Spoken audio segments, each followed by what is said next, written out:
Welcome to my channel. पहला सवाल है कि कोपनहेगन संग्रहालय की सामग्री से पाषाण, कांस्य और लौह युग का त्रियुगीन विभाजन किया था। इस सवाल का जवाब है थॉमसन। इसे थॉमसन महोदय ने किया था और कुछ इसी बेसिस पे कि पाषाण युग से रिलेटेड, कांस्य लौह युग से रिलेटेड एक दो फैक्ट हैं जो पूछ सकता है एग्जाम में। जैसे भीमबेटका की खोज किसने की थी? तो भीमबेटका की खोज वाकरकर महोदय ने की थी। वाकरकर, भीमबेटका। भीमबेटका एक पूरा पाषाण स्थल है, तो इसकी खोज वाकरकर महोदय ने की थी। और एक सवाल पूछ लेता है कि हैंडेक संस्कृति की खोज किसने की थी? तो ये रॉबर्ट्स ब्रूसफुट ने की थी। ब्रूसफुट, हैंडेक संस्कृति की खोज रॉबर्ट्स ब्रूसफुट ने 1863 में। दूसरा सवाल है कि ऋग्वेद में निम्नलिखित किन नदियों का उल्लेख अफगानिस्तान के साथ आर्यों के संबंध का सूचक है? तो ये अफगानिस्तान के साथ, जैसे इस सवाल का थीम है कि ऋग्वैदिक समय पूछ रहा है, उस समय की नदियाँ पूछ रहा है, तो भौगोलिक विस्तार जो किया गया था उस समय का, इसके बारे में सवाल है। तो फिलहाल अफगानिस्तान इसमें दिया ही हुआ है, तो अफगानिस्तान की वजह से इसका देखिए कुबा और कुमू ये सही हो जाएगा अफ़गानिस्तान की वजह से, क्योंकि अफ़गानिस्तान में कुबा और कुमू बहती हैं। कुबा का नाम पहले था ऋग्वैदिक समय पे, अब इसका नाम है काबुल, ठीक है। और कुमू ये जो नदी है, दूसरी नदी है, इसका नाम है कुर्रम। कुमू पहले नाम था और कुर्रम अब नाम है इसका। ये दो नाम है, कुबा का नाम काबुल, कुमू का नाम कुर्रम। और जैसे एक चीज़ और इसमें है कि जो नदियों का क्रम है ऊपर से लेके सिंधु, झेलम, चेनाब, रावी, व्यास, सतलज, तो ये नदियाँ हैं उत्तर से दक्षिण के क्रम में। तो जो इनके जो पहले नाम थे, जो अब नाम है, वो देख लेते हैं। तो सिंधु का नाम तो सिंधु ही था। ये 5 नदियाँ हैं। और जो सप्त सैंधव क्षेत्र है, ऋग्वेद में आर्यों के निवास स्थल को ना सप्त सैंधव कहा गया है। सप्त सैंधव, वहाँ पे ये 5 नदियाँ जो अभी मैंने बताई, और 2 नदियाँ और, जैसे सरस्वती,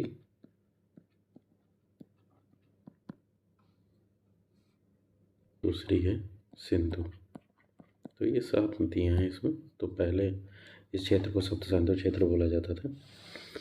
जैसे इसमें हम देख लेते हैं कि अस्किनी को अब चेनाब नदी बोला जाता है, ये आप याद रखिएगा। पुरुषड़ी को अब रावी नदी बोला जाता है। और कुमाकुबू का हमने देख ही लिया। विपाशा को व्यास बोलते हैं, विपाशा को व्यास नदी बोला जाता है, विपाशा को व्यास। और सुतुद्री को सतलज बोला जाता है, ठीक है। तो इतनी नदियाँ हैं। अब एक नदी इसमें बसती है जो इसमें दिया नहीं है, झेलम।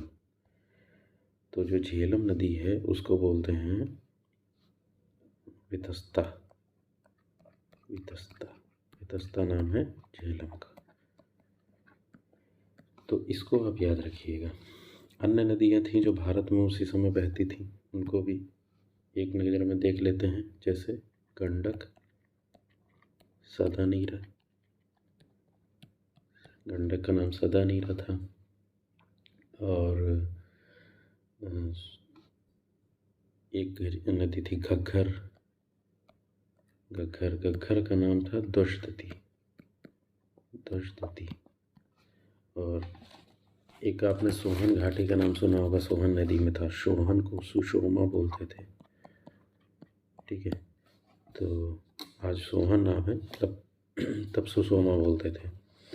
तो बाकी इतनी नदियाँ थी। और ज़्यादा नहीं है। ऋग्वैदिक समय पे सबसे ज़्यादा जो प्रसिद्ध नदी थी वो सिंधु थी, सबसे ज़्यादा सिंधु नदी थी। सबसे ज़्यादा चर्चा सिंधु नदी के हैं।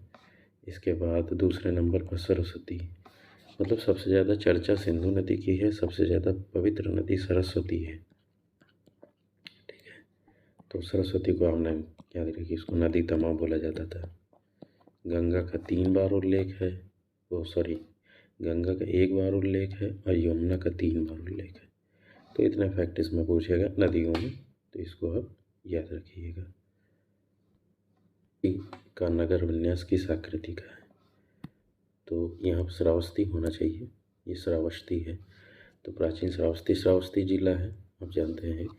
तो प्राचीन श्रावस्ती का नाम पूछ रहा है, तो ये लोकेशन कुछ श्रावस्ती की जो है, एक तो श्रावस्ती जिला ही है, कुछ गोंडा का भी क्षेत्र है और श्रावस्ती का भी क्षेत्र है। यही इसी पे सवाल बनाया है इसने। और इसको पहले जो है सहेत महेत के नाम से जाना जाता था। सहेत महेत भी यही क्षेत्र है। ठीक है, और श्रावस्ती जो है ना वो श्रावस्ती कौशल जनपद की उत्तरी राजधानी थी। की राजधानी कौशल थी और श्रावस्ती जो है कौशल महाजनपद की उत्तरी की राजधानी थी। कौशल की उत्तरी की राजधानी श्रावस्ती थी और दक्षिणी क्षेत्र की राजधानी उसका नाम था कुशावती, कौशल की कुशावती। तो हम इसका जो जवाब है वो अर्धचंद्राकार है। कहते हैं जी राप्ती नदी के किनारे था। राप्ती का प्राचीन नाम अचिरावती है। प्राचीन नाम वाला भी सवाल हमने देखा ही, तो इसका प्राचीन नाम अचिरावती है। श्रावस्ती में बुद्ध ने 24 वर्षावास किए थे, मतलब सर्वाधिक किए थे, 24 वर्षावास किए थे। सर्वाधिक बौद्ध का प्रचार भी यहीं हुआ था, मतलब सर्वाधिक प्रचार तो यहीं पे हुआ था सर्वाधिक। श्रावस्ती के बारे में एक फैक्ट और है कि यहाँ पे 3 विहार हैं, ये महत्वपूर्ण है। 3 विहार है जिसमें एक है जेतवन, एक है पूर्वाराम और तीसरा है मल्लिकाराम।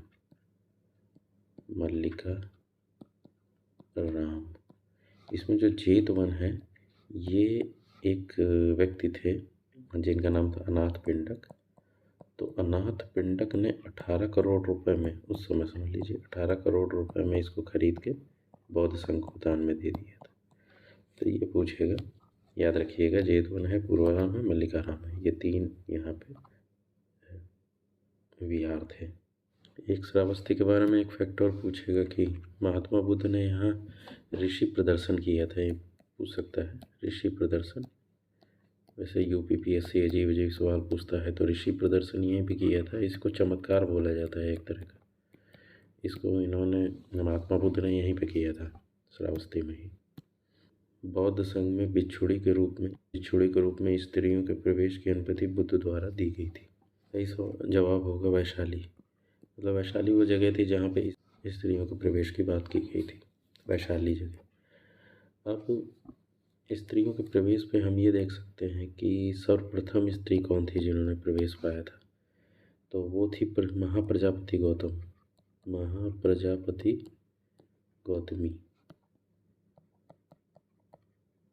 गौतमी, ये बुद्ध की मौसी थी।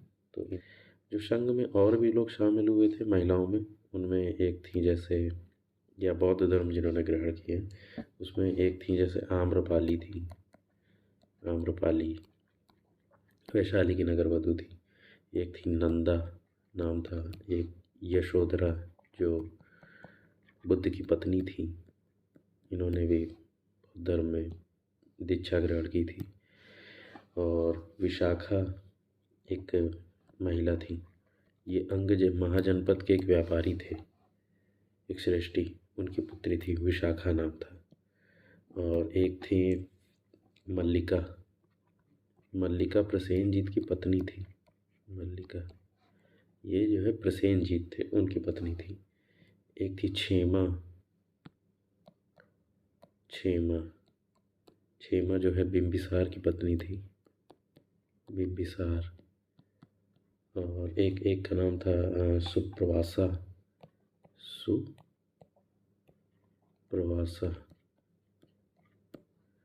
तो ये मतलब कुछ नाम थे जिन्होंने बौद्ध संघ में प्रवेश पाया। अब हम देख लेते हैं कि ये जो जगहें दी हुई हैं, जैसे हमने श्रावस्ती के बारे में डिटेल में एनालिसिस कर ही लिया पिछले वाले में। वैशाली के बारे में कुछ फैक्ट ये है कि वज्जी संघ की राजधानी थी। वज्जी संघ की राजधानी थी। बसाड़ नामक जगह है जो आजकल है। तो ये बसाड़ की तुलना वैशाली से की जाती है कि वही जगह थी। महावन, वहाँ पे एक कुटाग्रशाला का निर्माण किया गया था बौद्ध संघ के लिए। कुटाग्रशाला, इसका निर्माण किया गया था बौद्ध संघ के लिए। तो इतना फैक्ट है वैशाली के बारे में। है कि राजगृह, इसका पुराना नाम गिरिब्रज था। गिरिब्रज, इसके बारे में 2-4 चीज़ें पूछेगा, जैसे राजगृह में एक वेणुवन विहार है। वेणुवन विहार। और एक चीज़ पूछेगा कि ये मगध की राजधानी भी बनाया गया था। प्रारंभिक राजधानी यही था मगध की। इसको बनाया था पहले मगध की प्रारंभिक राजधानी रहा, तो इसे बिम्बिसार ने बनाया था। बिम्बिसार ने पहले जब इसका नाम गिरिब्रज था, तो गिरिब्रज से एक व्यक्ति थे, महागोविंद नाम था उनका। तो महागोविंद ने इसका नवीन निर्माण कराया था। ये आर्किटेक्ट इनको कह सकते हैं। तो इन्होंने नवीन निर्माण कराया और फिर बिम्बिसार के समय पे इसको राजगृह को राजधानी बना दिया गया। ये जो है राजगृह 5 पहाड़ियों के बीच में है। मतलब ये एक तरह से किला दुर्ग, इसको पहाड़ी दुर्ग कह सकते हैं, ये बोला जाता है।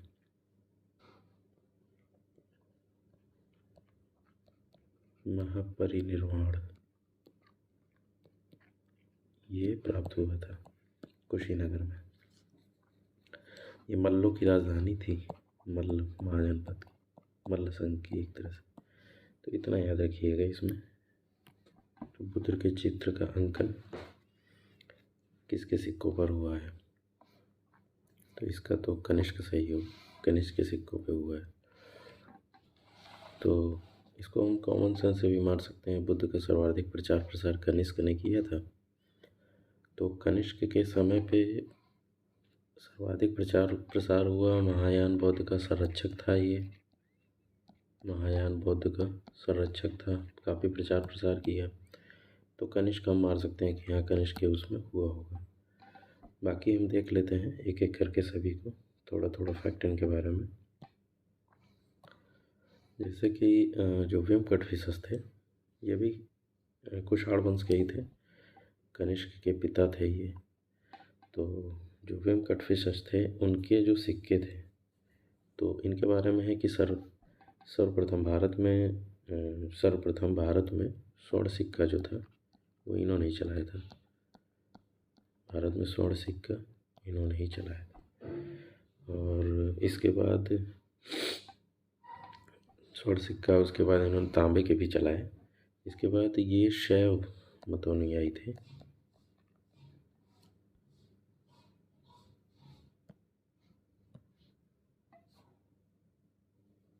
ये शैव मतानुयायी थे। तो इनके सिक्कों में शिव, नंदी और त्रिशूल, इसकी आकृति मिली है। शिव, नंदी और त्रिशूल की आकृति इनके सिक्कों पे मिली है। यज्ञ करते हुए भी, एक राजा की यज्ञ करते हुए तस्वीर भी व्यंकटफिशस के सिक्कों में प्राप्त हुई है। इसके बाद हम देख लेते हैं जो कनिष्क थे। कनिष्क, इनके बाद गद्दी पे कनिष्क बैठे। तो कनिष्क ने अपने समय पे कई सिक्के चलाए। तो इनके बारे में प्रसिद्ध है कि जो बुद्ध थे, बुद्ध के सिक्के तो चले ही, सवाल से वो है। और कई देवी देवताओं के, जैसे और पार्थियन देवता थे, पार्थियन देवता और यूनानी जो देवता थे, मतलब ये देवताओं के नाम नहीं हैं, ये पार्थियन और यूनानी ये कबीले हैं, मतलब ये पार्थियन कबीले और यूनानी जो आप जानते हैं यूनान के लोगों को, तो वहाँ के जो देवता थे, तो उन देवताओं के सिक्के भी इन्होंने चलाए थे। और इनके सिक्कों पे 4 तरह के, और भी मैं बता देता हूँ 4 तरह के, जैसे पार्थियन यूज करके यहाँ पे ईरानी शब्द हम यूज करते हैं। ईरानी हो गया, यूनानी हो गया, बौद्ध हो गया, और इसके बाद एक हो गया ब्राह्मण कुल के।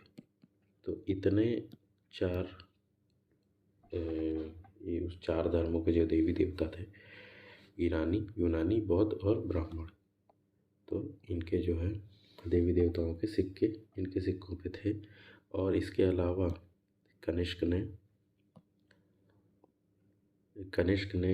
कुछ देवी देवता जैसे शिव, स्कंद और गणेश, इनके सिक्के भी चलाए थे। तो ये कनिष्क के समय पे चले हुए सिक्के थे। नेपाल का है कि ये शक वंश के शासक थे। शक वंश के पश्चिमी क्षत्रप से ये आते थे, पश्चिमी क्षत्रप। और ये क्षहरात वंश से रिलेटेड थे। क्षहरात नेपाल इस वंश के सबसे प्रतापी राजा थे।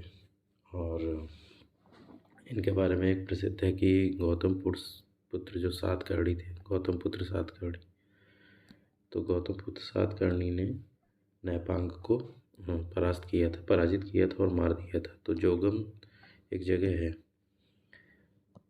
उसका नाम है जोगन थम्बी। जोगल थम्बी में एक खजाना प्राप्त हुआ था, तो उस खजाने पर अधिकार कर लिया था गौतम पुत्र सातकर्णी ने। और नैपांग की राजधानी मिन्न नगर थी एक, ये प्रसिद्ध है इनके बारे में, ज़्यादा फैक्ट नहीं है इनके बारे में। तो ये है, सिक्के यहाँ से प्राप्त हुए थे जोगन थम्बी में, ये आप याद रखिएगा। इसके बाद बुद्धगुप्त हैं, तो बुद्धगुप्त जो है ये गुप्त वंश के शासक थे, उत्तर गुप्त। इनके बारे में ज़्यादा इतिहास में चर्चा नहीं है, तो ये बहुत प्रसिद्ध राजा नहीं है बुद्धगुप्त। वीडियो को लाइक कीजिए, कमेंट कीजिए, शेयर कीजिए, सब्सक्राइब कीजिए। धन्यवाद।